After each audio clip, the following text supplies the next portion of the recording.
Hi everybody and welcome to my channel. Thank you for joining me in today's video, in which I am going to be doing a piece based on the Prompt Squad prompt for this month, which is Paint a Song. And if you do enjoy what you see, then I would really appreciate it if you gave me a like and subscribe. It does mean a lot to me and I really appreciate your support. But anyway, back to the actual video that you're watching, and yeah, this prompt is paint a song, and it is a prompt that I actually put forward a couple of months ago, and I'm really glad that Jasmine chose it, as I had a bit of a selfish reason really for suggesting it, and that was that this drawing has been stuck in my head for several months now, and for some reason I needed a reason to force me to carve out time and draw it. I get a bit caught up in my day job sometimes, and this piece, I could just feel that it was going to take me some time, and so I needed a reason to actually sit down and focus on drawing it instead of just getting it done really quickly. And for some reason challenges tend to do that for me, so it's more than just imposing a deadline for myself, it just helps me for some reason focus and concentrate. So that is why I'm really glad that Jasmine picked my prompt. So thank you, Jasmine, for helping me get this down onto paper. So let me tell you a little bit about the song this piece is based on. It's a song called A Little Fall of Rain from the musical Les Miserables, and I'm sorry for my pronunciation. French was never ever my strong point at school, but this is just my all-time favourite musical, so it felt fitting to choose that song. And it's just a drawing that's been stuck in my head for ages, which is why I wanted to do it. But for those of you that are unfamiliar with Les Miserables, I apologise again. The story is set in France during the French Revolution, and it's about the fight to overthrow the monarchy and the people in power. And it follows several characters with intertwining storylines, in which I'm not going to go into in too much detail, but I can really definitely recommend watching the stage show if you can see it live in London. Absolutely recommend it. The film is alright. It's a good second best if you can't watch the show, but if you can ever see the show, then definitely do, because it is amazing. So yeah, in this piece of the story that I am illustrating, we have one of the main characters, Marius. He is one of the leaders of the barricades, and he is with Eponine, the girl, and she is a poor girl who is actually in love with Marius, although he doesn't know, and he does not reciprocate her feelings. And what has happened is that Eponine has gone out onto the barricade and been shot and wounded, and then she comes back, and this is where Marius realises that she's actually dying. And basically in the song he's begging her not to die, while she's telling him and trying to convince him that everything will be okay and not to fret that she's dying. The song is focused on the rain and how it can't hurt her anymore, how it will all wash away everything that's gone past, and how it will make the flowers grow, which is why I included some little flowers at the sides at the end. You'll see that I add them there, and that is just what I wanted to get across in this piece, like a kind of really somber feeling, with not too much colour but a little bit, and that is what I'm going to explain to you in a second.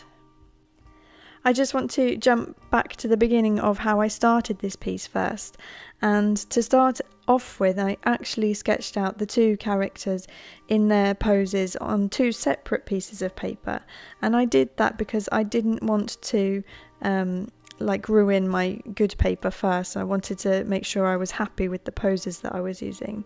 I didn't show that stage as I didn't want this video to be ridiculously long. It's already longer than I usually do. But I just used normal copy paper so I could erase until I was happy with the poses that I chose. For Marius, I used Pose Reference, is a Tumblr site, and they have free references that you can use. And I cobbled together a couple of different images to get the pose that I wanted.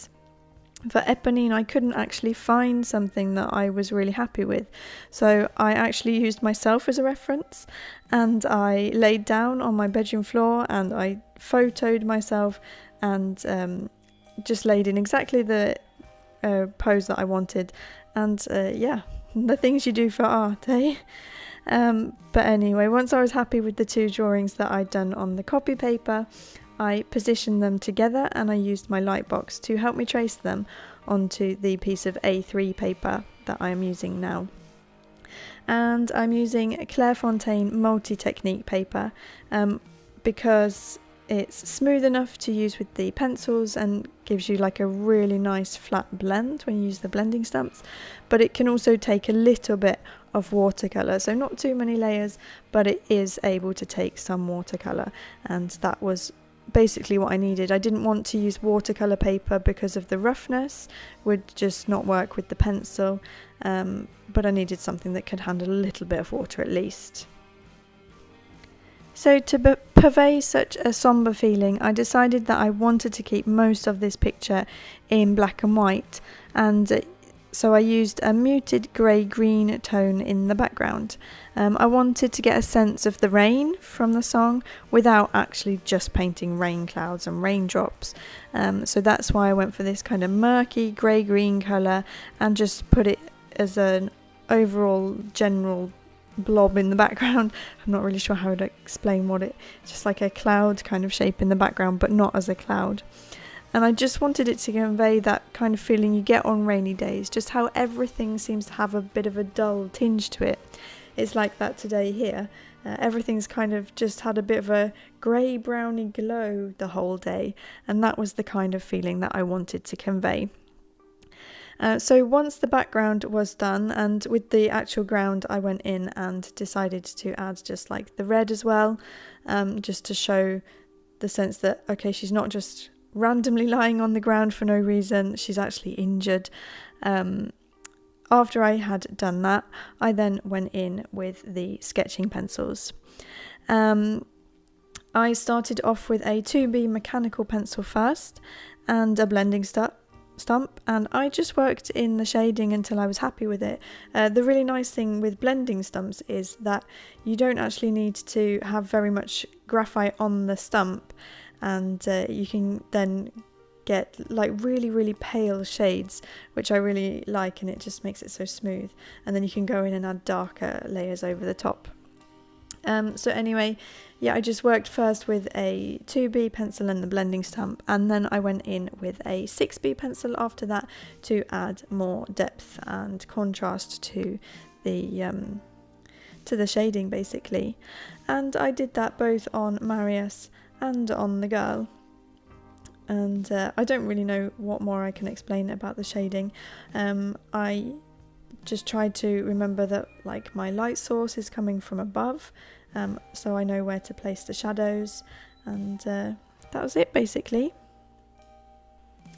So I don't know if you have noticed, but I am trying out a different style of editing in this video today, and I would actually love to know what you think.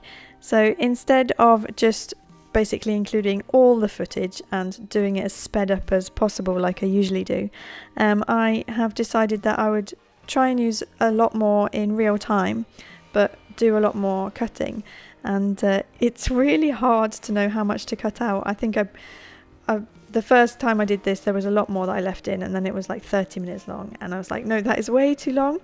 So I did another cut and cut out maybe half again, so now it's only 15 minutes long.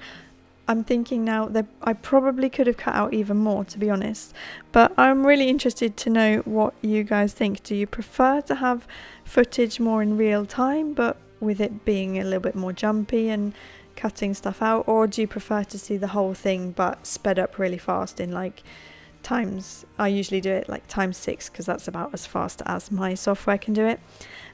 Yeah, what do you prefer, fast or being able to see everything in real time but a little bit more choppy? I would love to know. So a couple of questions for you now then. So the prompt was draw a song, and so my questions for you guys is, if you could paint any song at all, what would it be and why? I would love to know down in the comments, and do let me know. And do you ever find yourself getting inspiration from songs? Maybe that's just something that I do, I don't know. I know I've got several ideas in my head at the moment, especially ones that I could draw for different Les Mis songs.